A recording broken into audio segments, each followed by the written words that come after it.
श्री कृष्ण कहते हैं कि अपना लक्ष्य हमेशा बड़ा रखना चाहिए, बड़े सपने देखने चाहिए। जितना बड़ा लक्ष्य होगा उसके प्रति उतने ज़्यादा प्रेरित होंगे। हो सकता है बड़ा लक्ष्य आप हासिल ना भी कर पाए, लेकिन उस बड़े लक्ष्य के पीछे जाते जाते आप बहुत कुछ हासिल कर लेंगे। प्रेरणा आपके बहुत ज़्यादा प्रयास करने से नहीं आएगी। इसके लिए आपको थोड़े से अपने विचार में, सोच में परिवर्तन रखना होगा। कठिनाइयों में या विपरीत परिस्थिति में आपको हमेशा संभावनाओं के बारे में सोचना चाहिए और आपको इसकी आदत डालनी चाहिए। चाहे परिस्थिति कुछ भी हो, आपको पहले उसको स्वीकार कर लेना चाहिए। इसके बाद आपको आगे की संभावनाओं के बारे में सोचने की आदत डालनी चाहिए। ऐसी आदत डालने के लिए आप छोटी छोटी परिस्थितियों से शुरुआत कर सकते हैं। कभी भी अगर आपके मन में नकारात्मक विचार आए तो आप ये सोचने की आदत डालिए कि ज़्यादा से ज़्यादा क्या हो सकता है, ज़्यादा से ज़्यादा क्या नुकसान हो सकता है। आपको लगेगा कि ये बहुत छोटी सी बात है और आपका नकारात्मक विचार चला जाएगा और आप प्रेरित रहेंगे। अपने कार्य के प्रति गलत स्वभाव रखने से आपकी प्रेरणा खत्म हो जाएगी। आपको एक अच्छा इंसान बनने की जरूरत है। एक अच्छा इंसान बनने से आप हमेशा प्रेरित रहते हैं और गलत इंसान बनने से आपके जीवन में नकारात्मकता बढ़ती जाती है। और ना यकीन हो तो आप खुद करके देख लीजिए। अपने जीवन में महान चीज़ों को पूरा करने के लिए आपको जिस प्रेरणा की आवश्यकता होगी उसे प्रदान करने के लिए दूसरों पर निर्भर रहना अवास्तविक है। आत्म प्रेरणा एक ऐसी चीज है जिसे सीखा जा सकता है यदि आपके पास पहले से नहीं है। प्रेरणा की कमी का सबसे बड़ा कारण है कि कई लोग अपने लक्ष्यों को प्राप्त नहीं कर पाते, जिसके परिणाम स्वरूप खालीपन की भावना पैदा होती है। यहाँ हम आपको भगवान श्री कृष्ण के द्वारा बताए गए सरल तकनीकों के बारे में आपको बताएंगे, जिनका उपयोग आप अपनी आत्म प्रेरणा को बनाए रखने में मदद कर सकते हैं, ताकि आप अपने लिए निर्धारित किसी भी उद्देश्य को लगातार पूरा कर सकें। अपने आप को लगातार याद दिलाना महत्वपूर्ण है कि आप किसी विशेष लक्ष्य या उद्देश्य का पीछा क्यों कर रहे हैं। ये उन लक्ष्यों के लिए विशेष रूप से सच है जिन्हें हासिल करने में दूसरों की तुलना में अधिक समय लग सकता है। बहुत प्रयास करने और वांछित परिणाम ना देखने के बाद प्रेरणा खोना सामान्य है। लाभों के बारे में खुद को याद दिलाना अपनी प्रेरणा को पुनर्जीवित करता है, ताकि आप अपने उद्देश्यों को पूरा करने के लिए करीब जा सकें। हो सकता है किसी के लिए सबसे बड़ा मोटिवेशन सपने हो, लेकिन क्या आपका यह मोटिवेशन उस समय भी बना रहेगा जब आपके सपने पूरे हो जाएंगे?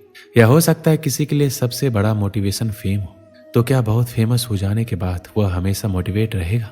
शायद नहीं। लेकिन मेरे अनुसार सबसे बड़ा मोटिवेशन होता है मृत्यु, जो कोई तत्काल मोटिवेशन नहीं है। अगर हम हमेशा हर दिन इस तरह जिए कि कल हम मरने वाले, तो इससे बड़ा मोटिवेशन कुछ नहीं होगा और इस तरह हम हमेशा के लिए मोटिवेट हो सकते हैं। आज की इस भागदौड़ भरी जिंदगी में हर व्यक्ति चाहता है कि हम हमेशा मोटिवेट रहें, अपने लक्ष्यों तक पहुंचे। लेकिन मोटिवेट रहना अपने लक्ष्यों तक पहुंचने और मनचाहा जीवन जीने के सबसे चुनौतीपूर्ण हिस्सों में से एक हो सकता है। क्या आप भी चाहते हैं कि आप प्रतिदिन अधिक प्रेरित महसूस करें, लेकिन सुनिश्चित नहीं है कि उस चिंगारी को वापस कैसे लाया जाए? आप जीवन में चाहे कुछ भी शुरू करना चाहते हो, आप समस्याओं को हल करना चाहते हो, अपनी आदतों को बदलना चाहते हो, एक नई दिनचर्या शुरू करना चाहते हो या कुछ कार्य, सभी के लिए प्रेरणा का उपयोग बहुत ही जरूरी होता है। जब भी आप अपने जीवन में कोई भी कार्य शुरू करना चाहते हैं तो सबसे ज्यादा जरूरी है अपनी प्रेरणा को बढ़ाने पर ध्यान देना। सबसे पहले आप छोटे और प्राप्त करने योग्य लक्ष्य निर्धारित करें। यदि एक साथ आप बहुत अधिक भार लेने की कोशिश करेंगे तो ये केवल आपको जल्दी छोड़ने का कारण बनेगा। जब आप कोई भी कार्य में विफल होते हैं तो अपने आप को हराना बहुत आसान होता है, लेकिन आपके कार्य की विफलता किस कारण हुई उस पर ध्यान केंद्रित करना आसान होता है। उस समय अपने आप को अपने से पूछने की जरूरत है कि आप कुछ भी ठीक क्यों नहीं कर सकते, इसे अंतिम लक्ष्य तक पहुंचाना इतना कठिन क्यों है।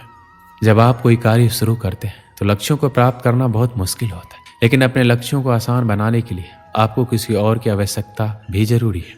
अपने मोटिवेशन के स्तर को बढ़ाने के लिए कभी कभी बाहरी प्रभावों की आवश्यकता होती है, ताकि आप नियंत्रण में रह सकें और आगे बढ़ सकें।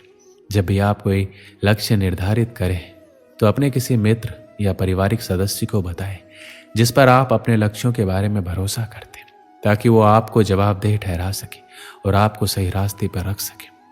कुछ दिन के लिए दूसरों की तुलना में मोटिवेट रहना थोड़ा कठिन होगा, लेकिन जब आपको कोई अपना आपके लक्ष्य के बारे में बताए जिससे आपको अपना लक्ष्य प्राप्त करना सरल हो सकता है।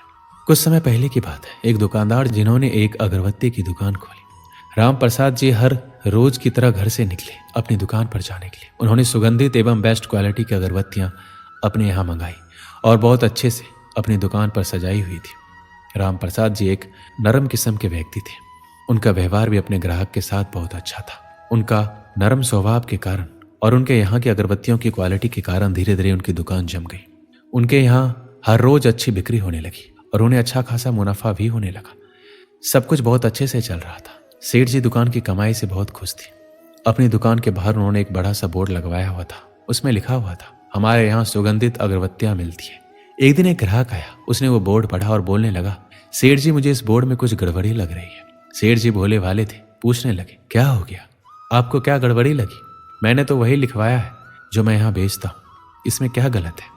जवाब में उस ग्राहक ने कहा कि आपने लिखवाया है कि हमारे यहाँ सुगंधित अगरबत्तियां मिलती है, तो आप मुझे बताइए कि आपने कहाँ सुना है कि अगरबत्तियां दुर्गंधित होती है? अगरबत्तियां तो सुगंधित ही होती है। इसलिए आपने जो लिखवाया है हमारे यहाँ सुगंधित अगरबत्तियां मिलती है, इसमें से सुगंधित हटवा दीजिए। बेचारे सेठ जी भी भोले भाले इंसान थे। उस ग्राहक की बात में सेठ जी आ गए और सोचने लगे कि बात तो सही कह रहे हैं। उसने बोर्ड से सुगंधित शब्द हटवा दिया। अब उसके बोर्ड पे लिखा हुआ था, हमारे यहाँ अगरबत्तियां मिलती है। फिर सब कुछ ठीक चल रहा था। अभी भी दुकान अच्छा खासा मुनाफा कमा रही थी। कुछ समय के बाद एक और सज्जन आए। उन्होंने बोर्ड को पढ़ा तो अपना ज्ञान देने लगे। सेठ जी, आपके बोर्ड में कुछ गड़बड़ी लग रही है। तो सेठ जी अब इस बार उस ग्राहक की बात को भी गौर से सुनने लगे। उन सज्जन ने अपनी राय रखते हुए बोला, सेठ जी आपने लिखवाया हुआ है कि हमारे यहाँ अगरबत्ती मिलती है, तो इसमें हमारे यहाँ का क्या मतलब है? अगरबत्ती की दुकान आपकी ही तो है, आपके यहाँ ही तो मिलेगी, और किसके यहाँ मिलेगी? ये जो दो शब्द है ये कुछ जम नहीं रहे। मेरा मानिए तो इन दोनों शब्दों को हटा दीजिए। अब इस बार सेठ जी भी सोच में पड़ गए। सोचने लगे, बात तो ये सही कह रहे हैं, सिर्फ हमारा दुकान ही तो है, हमारे यहाँ लिखवाने का मतलब क्या बनता है? अब इस बार फिर उन्होंने पेंटर को बुलवाया और बोर्ड पर से हमारे यहाँ शब्द हटवा दिया। अब उस बोर्ड पर केवल अगरबत्तियां मिलती है यही लिखा हुआ था। कुछ 15-20 दिन बीते होंगे। एक और ग्राहक आए और बोर्ड को देखकर अपनी राय देने लगे कि सेठ जी अगरबत्तियां मिलती है क्यों लिखवाया है? सबको दिख ही रहा है अगरबत्तियां रखी हुई है, तो मिलेंगे ही ना। ऐसा तो नहीं है कि नहीं मिलेगी, तो ये लिखवाने का क्या मतलब? मेरी मानिए तो इन दोनों शब्दों को हटा दीजिए। सेठ जी ने फिर से पेंटर को बुलवाया और उन दो शब्दों को भी हटवा दिया। अब वहां सिर्फ अगरबत्तियां ही लिखा हुआ था। 1-2 महीने ही बीते थे। एक दिन एक और सज्जन पुरुष आए और बोर्ड देखकर कहने लगे, साहब आपने इस पर अगरबत्तियां क्यों लिखवाया हुआ है? सबको दिख ही रहा है अगरबत्तियों की दुकान है, तो अगरबत्तियां ही मिलेगी, मोमबत्तियां तो मिलेगी नहीं। तो ये क्यों लिखवाया हुआ है? मुझे तो ये कुछ जम नहीं रहा है, इसे हटवा क्यों नहीं देते? लिहाजा फिर से पेंटर को बुलाया गया और अब अगरबत्तियां शब्द को भी हटवा दिया गया। अब बोर्ड पर कुछ नहीं लिखा था, बिल्कुल खाली हो गया था वो बोर्ड। कुछ महीने बीते। अब धीरे धीरे उनका धंधा मंदा होने लगा, बिक्री कम होने लगी। सेठ जी कुछ समझ नहीं पा रहे थे ऐसा क्यों हो रहा है। अभी तक तो सब कुछ ठीक चल रहा था, फिर ये अचानक बिक्री कम क्यों होने लगी? कुछ समय बाद सेठ जी का एक बहुत ही पुराना दोस्त था, वो आया। दुकान पर ऐसे ही बात चलने लगी तो चलते चलते बात काम धंधे के ऊपर चलने लगी। सेठ जी ने बताया कि कुछ समय से काम धंधा ठीक नहीं चल रहा है, बिक्री बहुत कम हो गई है, पर वजह समझ नहीं आ रहा है। तो सेठ जी का दोस्त दुकान के बाहर गए और दुकान को चारों तरफ से देखने लगे। अचानक से उनके दोस्त की नज़र उस बोर्ड के ऊपर गई। उस बोर्ड को देखकर वो हैरान रह गए। दौड़ के वो सेठ जी के पास आए और बोलने लगे, अरे ये क्या कर रखा है तुमने? बेवकूफ़ हो क्या? तुमने जितना बड़ा बोर्ड खाली छोड़ रखा है उस पर कुछ नहीं लिखवाया। तुम्हें कुछ लिखवाना चाहिए जिससे तुम्हारी पहचान बने। तुम उस बोर्ड पर लिखवाओ कि हमारे यहाँ सुगंधित अगरबत्तियाँ मिलती है, फिर देखना कि दुकान कैसे चलेगी। इधर सेठ जी के दोस्त ने यह बात कही, उधर सेठ जी का दिमाग ठनका कि कैसे सबकी राय लेते लेते उन्होंने अपना ही नुकसान करवा लिया। अब सेठ जी को अच्छे से समझ आ गया था कि उनकी गलती थी कि कैसे वो सबकी राय लेते चले गए और अपना ही नुकसान करवा लिया। इस कहानी से हमें क्या सीख मिलती है? अगर आप सबकी राय लेते जाएंगे तो कहीं आपकी अपनी राय का धंधा मंदा ना पड़ जाए। जब तक आप डरते रहेंगे, दूसरों की राय लेते रहेंगे, तब तक आप अपनी जिंदगी के फैसले नहीं कर पाएंगे। तो इसलिए दूसरों की राय से ज़्यादा खुद के फैसले पर भरोसा करें और आगे बढ़ें। दोस्तों, इस वीडियो में बस इतना ही। मिलते हैं अगले वीडियो में। अपना ख्याल रखिएगा। जय श्री कृष्ण।